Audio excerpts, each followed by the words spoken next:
نحمده ونصلي على رسوله الكريم اما بعد فاعوذ بالله من الشيطان الرجيم بسم الله الرحمن الرحيم ولله ملك السماوات والارض ويوم تقوم الساعة يومئذ يخسر المبطلون وترى كل أمة جاثية كل أمة تدعى إلى كتابها اليوم تجزون ما كنتم تعملون صدق الله العظيم. درود شریف پڑھیں. اللهم صل على محمد وعلى آل محمد كما صليت على إبراهيم وعلى آل إبراهيم إنك حميد مجيد. اللهم بارك على محمد وعلى آل محمد كما باركت على إبراهيم وعلى آل إبراهيم إنك حميد مجيد. 25واں پارہ سورۃ الجاثیہ، اس کا آخری رکوع نمبر 4 آج الحمدللہ شروع ہو رہا ہے. اس رکوع کی پہلی 2 آیات مبارکہ 1 اور 2 اور سورت کی آیت نمبر 27 اور 28 تلاوت کی گئی ہیں. موضوع ہے کہ زمین و آسمان کا حقیقی بادشاہ اللہ ہے. فرمایا وَلِلَّهِ مُلْكُ السَّمَاوَاتِ وَالْأَرْضِ، اللہ ہی کے لیے ہے آسمان و زمین کی بادشاہی. آج بھی حقیقت میں وہی ہے، اور قیامت والے دن تو پھر اللہ رب العزت اپنی پوری شایان شان کے ساتھ مخلوق کے سامنے جلوہ افروز ہوں گے، اور اس دن کہا جائے گا کون ہے آج بادشاہ، سامنے آ جائے. سب اللہ رب العزت کی بارگاہ میں گھٹنے ٹیکے ہوئے ہوں گے. یہ آج کے بادشاہ بھی اس دن ان کو حقیقت کا پتہ چل جائے گا کہ اصل تو بادشاہ اللہ ہی کی ذات ہے.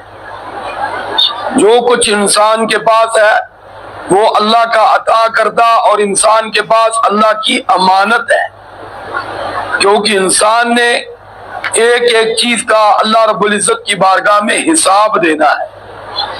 اس لیے یہاں کوئی کسی چیز کا مالک نہیں ہے. یاد رکھنا، یہ جو میں اور آپ بعض دفعہ کہہ دیتے ہیں یہ چیز میری ہے، میں اس کا مالک ہوں، یہ ہماری غلط فہمی ہے.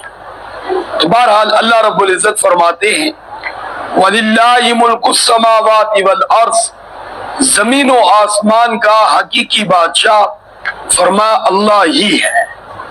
وَيَوْمَ تَقُومُ السَّاعَةُ، فرمایا جس دن قیامت کو قائم کیا جائے گا، يَوْمَئِذٍ يَخْسَرُ الْمُبْطِلُونَ، فرمایا اس دن باطل پرست لوگ نقصان اٹھائیں گے. یعنی جو لوگ بھی حق کے راستے سے دور ہیں، حق سے بھٹکے ہوئے ہیں، صراط مستقیم کو چھوڑے ہوئے ہیں، قرآن و سنت سے منہ موڑے ہوئے ہیں، وہ باطل پرست ہے کسی بھی روپ میں ہو. تو فرمایا قیامت والے دن وہ اپنی آنکھوں سے اپنا نقصان دیکھیں گے، اپنا انجام دیکھیں گے. فرمایا وَتَرَى، اے مخاطب، اس سے مراد پیارے آقا صلی اللہ علیہ وسلم اول مخاطب ہے، اس لیے کہ قرآن حضور آقا صلی اللہ علیہ وسلم پر اترا. پھر ہر پڑھنے والا یعنی مجھے اور آپ کو بھی آگاہ کر دیا کہ کل امت جاسیہ، قیامت والے دن ہر امت، ہر گروہ، ہر فرقہ، ہر افراد جاسیہ اللہ کے سامنے گھٹنے ٹیکنے والا ہوگا. ہاں جی، اللہ کے سامنے گھٹنے ٹیکنے والا ہوگا. جس طرح انسان دنیا میں یہ گھٹنے ٹیک کر یوں کسی کے سامنے فریاد کرتا ہے، تو اللہ رب العزت کے سامنے یوں سب لوگ فریادی ہوں گے، سب. ہاں جی، عرض کرتا رہتا ہوں یہ لوگ جو نقشہ کھینچتے ہیں پیروں کا غلط کھینچتے ہیں، بالکل غلط نقشہ ہے کہ وہ پیر صاحب سامنے آ جائیں گے، ہاں جی، مریدوں کو پکڑ پکڑ کے جنت میں داخل کر دیں گی. کوئی جنت کے دروازے پہ کھڑا ہوگا وہ اپنوں کو پکڑ پکڑ کے جنت میں داخل کر دے گا. یہ سب غلط نقشہ ہے. جو قرآن نے فرمایا سچ فرمایا. کیا فرمایا بولو بھائی؟ سچ فرمایا. پیارے آقا صلی اللہ علیہ وسلم بھی جنت کے دروازے پہ نہیں کھڑے ہوں گے, اللہ کی بارگاہ میں سجدہ ریز ہوں گے. کیا ہوں گے بولو؟ سجدہ ریز ہوں گے, فریاد کر رہے ہوں گے, سفارش کر رہے ہوں گے, منت ترلا کر رہے ہوں گے. کس کا بولو؟ اللہ رب العزت کا. اور تمام انبیاء رو رہے ہوں گے, نفسی نفسی, کہ پتنی آج کیا بنے گا, ہمارے ساتھ کیا ہوگا. تو جب انبیاء کی ذات رو رہی ہوگی تو اولیاء تو بہت نیچی ہوتی. بولو اولیاء تو بہت نیچی ہوتی. یہ ذہن میں رکھیں. اس لیے ہمیں جو نقشہ دیا جاتا ہے نا وہ غلط ہے. صحیح نقشہ یہی ہے کہ ہر شخص اللہ کی بارگاہ میں فریادی ہوگا, فریاد کرے گا, بخشش کی اللہ رب العزت کی بارگاہ میں درخواست کرے گا, حضور سے شفاعت کی درخواست کرے گا. حضرت علی رضی اللہ تعالیٰ عنہ خود فرماتے ہیں, ان کی روایت موجود ہے کہ میں قیامت والے دن گھٹنے ٹیک کر, گھٹنوں کے بل اللہ رب العزت کی بارگاہ میں یوں فریاد کروں گا کہ مولا آج ہمارے اور مکہ کے مشرکوں کے درمیان فیصلہ کا. یہ بدر کے مقام پر ہمیں مارنے کے لیے کیوں آئے تھے؟ کیفیت کیا ہوگی؟ سارے بولو گھٹنے ٹیک کر. کون؟ حضرت علی رضی اللہ عنہ, جن سے آگے ولایت چلتی ہے. ہر ولی اسی وقت تک ولی بنے گا جب اس کا سلسلہ حضرت علی تک ملے گا رضی اللہ تعالی. علم کا سلسلہ, نسبت کا سلسلہ, تصوف کا سلسلہ حضرت عثمان بن عفان سے, عمر بن خطاب سے, ابوبکر صدیق سے, صحابہ کرام سے, کیونکہ صحابہ کرام کو یہ سب کچھ پیارے آقا صلی اللہ علیہ وسلم کے واسطے سے ملا ہے. ہاں جی, اس لیے جب حضرت علی رضی اللہ عنہ کی کیفیت یہ ہوگی تو باقیوں کی کیا ہوگی؟ تو اس لیے میرے بھائی وہاں معاملہ جو بخشش کا ہوگا نا وہ اعمال کے برابر ہے. ابھی آگے اسی آدمی اسی کا ذکر آ رہا ہے. تو پہلی بات کیا فرما دی کہ ہر شخص, ہر گروہ, دیکھو یہاں کسی کی تفریق نہیں کی, یہاں کافر نہیں کہا, ہاں جی, یہاں مرید نہیں کہا, سب کا کہا ہے. دیکھو کل کا لفظ بولا. کون سا بولو؟ کل. آگے امہ کا لفظ بولا, ساری امتیں. یہ بھی تو ایک امت ہے, یہ بھی تو ایک امت ہے. اس امت کا پہلا طبقہ صحابہ ہے, دوسرا طبقہ تابعین, تبع تابعین, یوں یہ طبقے میں, اور پوری امت. تو فرمایا مخاطب تو دیکھے گا سب اللہ کی بارگاہ میں فریادی ہوں گے, گھٹنوں کے بل ہوں گے. گھٹنے کے بل ذرا کیسی ہوتی, کوئی کر کے دکھائے گا؟ یعنی یہ کیفیت ہوگی. ہاتھ یوں ہوں گے اللہ کی بارگاہ میں. یہ آپ ذہن میں رکھیں, سب کی یہ کیفیت ہوگی. اس دن اللہ کی عظمت جلال کا آنکھوں سے مشاہدہ ہوگا. اب تو ایمان بالغیب کا حکم ہے کہ ہر وقت اللہ کی عظمت اور جلال ذہن میں رکھو. اصل ہمیں تو اللہ معاف کرے وہ ذرا نصیب نہیں ہے, اس لیے وہ کیفیت نہیں. جن کو نصیب ہے ان سے پوچھو کہ لفظ اللہ بولتے ہیں تو جہاں جسم میں مٹھاس آتی وہاں لرزہ بھی طاری ہو جاتا ہے. اس کا جاہ و جلال, اس کی عظمت, اس کی شان, اس کا قہار ہونا لو میں اس کا اثر جاتا ہے. کیا بنے گا ہمارے ساتھ, کیا ہوگا ہمارے ساتھ؟ موت نہ جانے کیسی آئے گی, نعوذ باللہ کہ کفر پر تو نہیں آئے گی. یہ تو ان سے پوچھو جن کے سینے میں کوئی ذرہ ہے. وہ کہتے ہیں نا جیب میں پیسے ہو تو بتاؤ کھٹکا اسی کے دل میں رہتا ہے, کوئی چور نکال نہ رہے ہے یا نہیں بولو بھائی. کوئی ڈاکو نہ پڑ جائے, کوئی لٹیرا نہ پڑ جائے. ٹائم آنے جانے کا وہی سوچتا ہے کس وقت باہر نکلنا چاہیے, یا تو خالی جیب والا کیا جانے, وہ تو بم ڈاکو میں پھرتا رہے. اس کے تو پہلی ذہن میں کیا ہوتا ہے, میرے کول کی ہے, میرے کو کسی کی لے رہا ہے. تو میرے بھائی حقیقت حال یہ ہمارے سینے میں وہ ایمان کی چنگاری نہیں ہے جس سے ہمیں یہ کیفیت محسوس نہیں ہوتی. جی ہاں, ورنہ اللہ کی عظمت, اللہ کی شان, اللہ کا جلال, ہاں جی, عمر بن خطاب سے پوچھے، فل غصے میں ہوتے، کوئی اللہ کا نام لیتا تلوار ہاتھ سے گر جاتی تھی، اس طرح کا روب پڑ جاتا تھا. کس کا بولو؟ اللہ رب العزت کی یاد. کہتے یار تو نے اللہ کا نام لے لیا. کوئی قرآن کی آیت پڑھ دیتا، فوراً ایک لمحے میں پارا نیچے آ جاتا، ایک لمحے میں.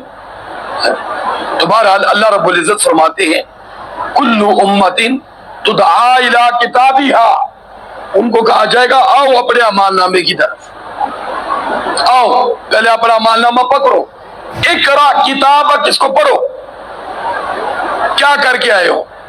وہاں منظر یہ ہوگا، بتاؤ یہ بتایا جاتا ہے؟ بولو بھائی. کوئی کہنا ہے 11ویں پکا ڈوبی ہوئی تر جائے گی، یعنی سیدھا جنت چ جا. کوئی کہنا میلاد بنا سیدھا جنت چ جا. وہ دین تو نہیں، مذاق بن گیا. سارے بولو کیا بن گیا ہے؟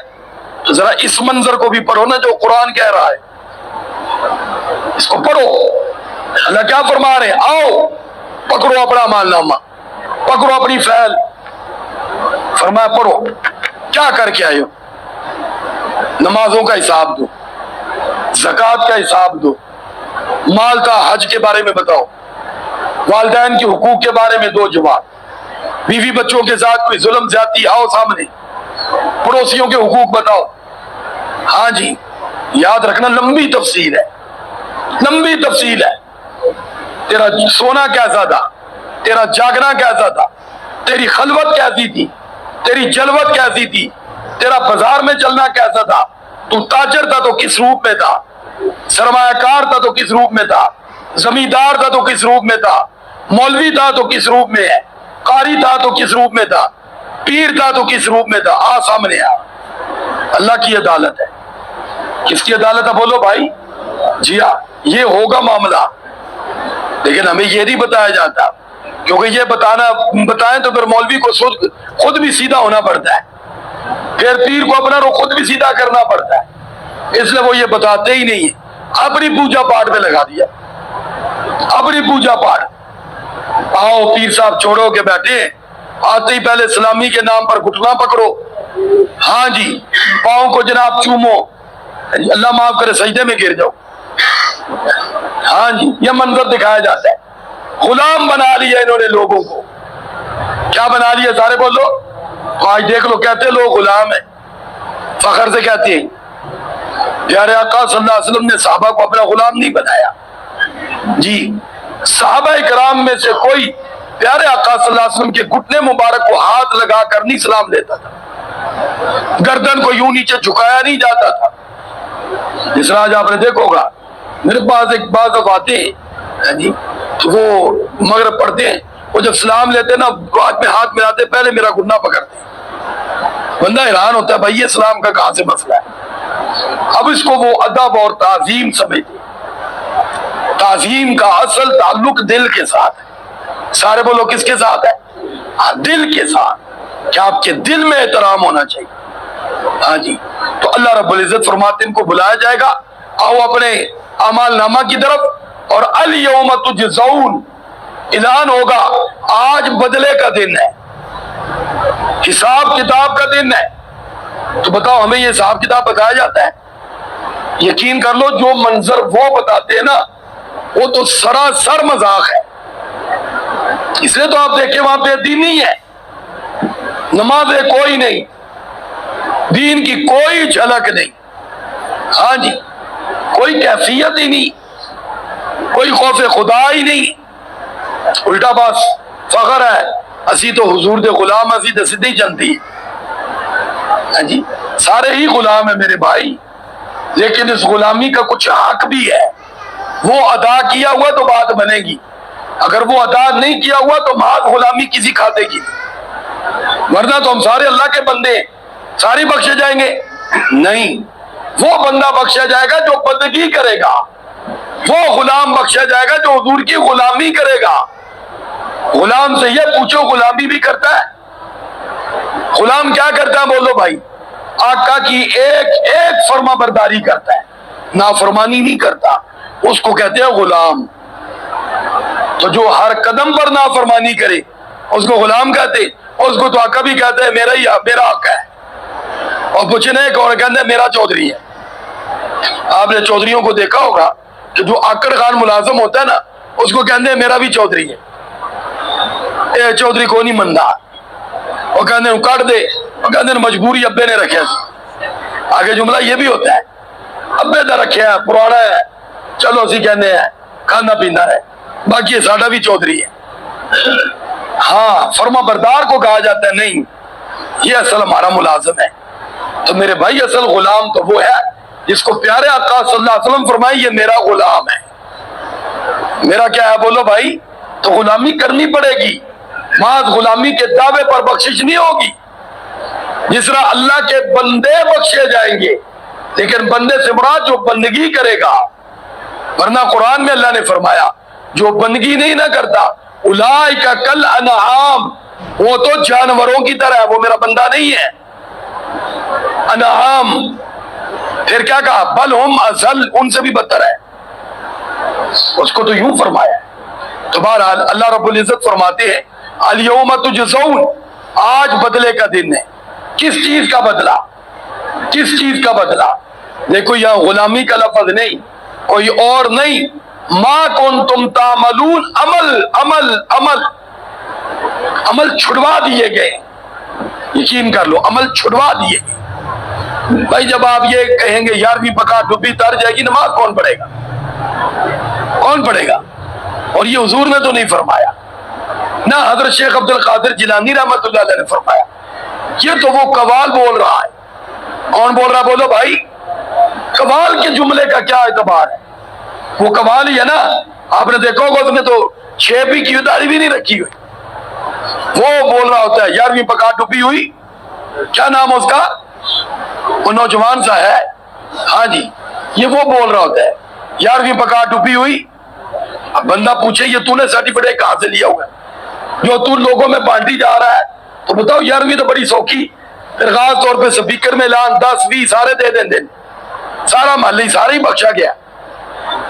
ایویں بخشش ہو جائے، دین نہیں ہے، مذاق ہے۔ کیا بن گیا بولو بھائی؟ ہاں، کوئی کہنا 10:30 تے حاضری دے، اسی بخشوا لیں گے، چل، یہ تو مذاق بن گیا۔ 6 ماہ سال بعد ساری فیملی عرس پہ پہنچ جاتی ہے، ہاں جی، نہیں ساڑھے پیر صاحب نماز کہن دیتے ہیں، سستی زادی تھی پڑھ دینی، بس اتنا جملہ کہہ کر اپنے آپ کو لولی پمپ دے لیتے۔ ہاں جی بھائی، اگر کہتے ہیں تو پڑھو، نہیں پڑھتے وہاں کیوں جاتے ہو؟ پھر ان سے پیری مریدی کس بات کی جب آپ نے ان کی دین کی بات ہی نہیں ماننی؟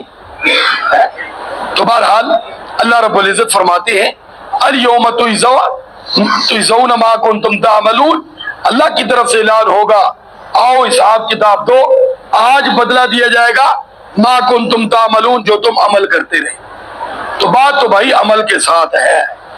ہاں، اللہ نے اعمال دیے، احکام دیے، پیارے آقا صلی اللہ علیہ وسلم کی مبارک زندگی میرے اور آپ کے لیے نمونہ بنائی ہے، ہاں اس پر چل رہے ہیں تو پھر اللہ سے بخشش کی امید ہے، حضور سے شفاعت کی بولو کیا ہے؟ امید ہے۔ لیکن اگر اللہ کے حکموں کو پامال کر رہے، پیارے آقا صلی اللہ علیہ وسلم کی مبارک سنتوں کو توڑ رہے، تو پھر میرے بھائی بخشش کی امید نہیں، پھر تو ڈرنا چاہیے اور توبہ کرنی چاہیے۔ کیا کرنی چاہیے بولو بھائی؟ ہاں، مزدوری کرنے والا ہی اجرت کی امید رکھتا ہے، جس نے نہ کام کیا وہ کہتا میں نے کی ملنا ہے، میں کیتے ہی کچھ نہیں۔ بولو بولا جاتا نہیں بولا جاتا؟ اس کو کہا جاتا آیا یہاں تو بھی پیسے کہتا کس چیز دے، میں تو کام ہی نہیں کیتا، میں نے کون دے گا؟ شرمندگی نہ نہیں آندا، اور ادھر اعمال کرتے ہی نہیں، اس کے باوجود دعوے، کیا بولو بھائی؟ دعوے، یہ دعوے اور دین سے دور کر رہے۔ اللہ کرے یہاں بھی ہمیں شرمندگی ہو، ہاں جی، کیونکہ وہ شرمندہ ہوتا ہے اگلے دن کام پہ پہلے آ جاتا ہے، وہ کہنا کل بھی دیہاری میں سو گئی، کام نہیں کیتا، راتی بچے بھوکے سوتے سوئے ہوئے، بچوں نے کچھ نہیں کھایا۔ تو اللہ کرے ہمیں یہی شرمندگی نماز کے چھوڑنے پر بھی ہو کہ میری نماز رہ گئی ہے، مجھے کیا ملنا ہے؟ کچھ بھی نہیں، میں نے اپنے نبی کی سنتوں کو پامال کر رہا ہوں، مجھے سزا ہی ملے گی، اور مجھے کیا ملے گا؟ تو سوچے گا تو عمل کی طرف آئے گا۔ اگر آپ نے اس کو ویسے ہی جھوٹے لولی پمپ پکڑائے ہوئے تو وہ کدھر آئے گا بیچارہ؟ جی، اس لیے دعا فرمائے اللہ سے گمراہ مولوی پیروں سے ہماری حفاظت فرمائے جو ہمیں جھوٹے لولی پمپ دیتے۔ اللہ ہمیں ان کا لڑ لگنے کی توفیق عطا فرمائے جو خود بھی با عمل ہو، ہمیں بھی عمل کی طرف بلائے، کیونکہ عمل سے زندگی بنتی ہے۔ سارے بولو کس سے؟ ہاں، کام سے کام بنتے ہیں، بغیر کام کے کچھ نہیں ہوتا۔ ادھر بھی اعمال سے میرے بھائی جنت ملے گی، بغیر عمل کے تو اللہ معاف کرے جہنم ہی ہے۔ اللہ ہمیں سمجھ نصیب فرمائے۔ امام راضی رحمت اللہ علیہ کہ ایک فرمان ہے بڑا پیارا کہ اللہ تعالیٰ نے ہر انسان کو 3 پنجیاں عطا فرمائی۔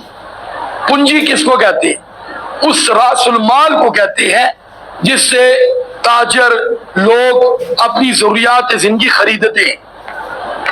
تو اللہ نے 3 ہر ایک کو عطا فرمائی۔ نمبر 1 زندگی، یہ بہت قیمتی چیز ہے۔ کیا بولو بھائی؟ قیمتی چیز ہے۔ آج لوگ یقین کر لو، رشتہ نہ اس جگہ ہونے پر زندگی ختم کر لیں، سمجھتے نہیں اتنی قیمتی چیز ہے۔ امتحان میں فیل ہو گئی، پھندا لے لیا، فارغ ہو، اللہ معاف کرے نوکری نہیں ملی، خودکشی کر، ہاں جی، یہ زندگی کو سمجھتے نہیں۔ دوسری چیز ہے عقل۔ کیا ہے بولو بھائی؟